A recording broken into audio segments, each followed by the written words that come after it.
Good morning. It's the old dinosaur speaking. Another lovely morning, and here I am in the garden, ready to rant away. Now, I'm not a conspiracy theorist, but I have to wonder if there isn't a conspiracy somewhere deep in the halls of government and governance, then they better get their act together, because everything I come across seems to contradict itself. Now, if I can give you the example, which I have in the past, of myself, I keep getting calls and I keep getting texts telling me, don't stop self-confinement until June the 30th. Right? You're vulnerable. And when the lady called, it turned out I was only vulnerable because of age. They had no knowledge whatsoever that I got Parkinson's, which makes me even more vulnerable, I suppose. But that's the instruction. Nobody is telling me, if I ignore it, whether I shall go to prison, be rounded up by the police, fined, or whatever. But that is the instruction. And yet, everybody else can get cracking on June the 15th. In fact, probably June the 1st. In fact, some already have. Now, does that mean that it's just not joined up government? Nobody has bothered to tell the NHS that everybody is going to be let out of prison, except for those people who are deemed vulnerable. Well, we vulnerable people have got things to do. We're running out of cash. You don't seem to have put any aside for us. No, and I'm a small businessman and I don't get any. So is it a lack of joined up government? I wonder. Or is there a drip feed back to normality? And have the scientists actually said, it's okay, Boris, it's okay, Donald, it's okay to all sorts of other people, look, we've tracked this virus down, that it's not a big threat anymore. Yes, sure, there'll be the odd death here and the odd infection there, but it's actually disappearing faster than we ever thought. But we've locked people away.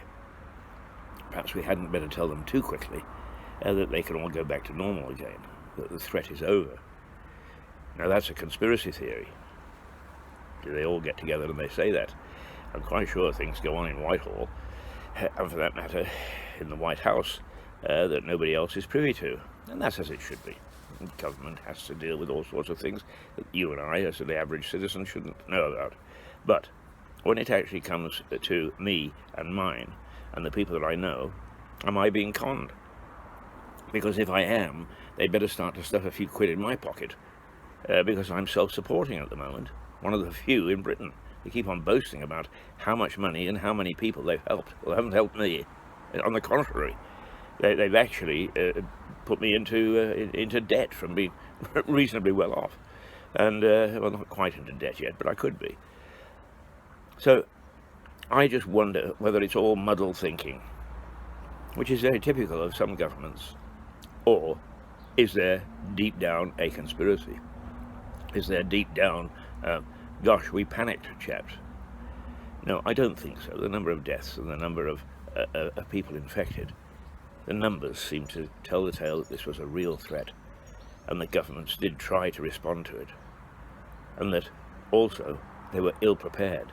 And as a consequence, everything seems to be that they just simply did not know.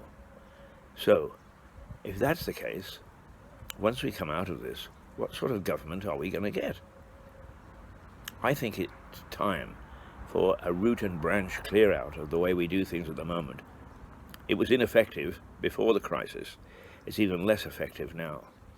Splashing the cash is no answer, because actually that has to be repaid. It'll be repaid at a heavy cost. So, is it time for us to look at our system of democracy?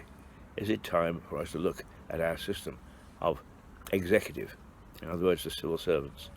And I'm not just talking about Westminster. I'm talking about my back door. I'm talking about the little villages. Because Boris warned us about this long before the last election, long before he was Prime Minister. He said, we've looked at it, and our system is not fit. Well, I don't think it is either. Come on, Boris. Now turn to the job of reform. That's why we got out of the EU, because they wouldn't reform. Now it's time for us to show that we can lead the way. I'm a reformer. Can't you tell? I may be a dinosaur, but I look forward to a healthy future.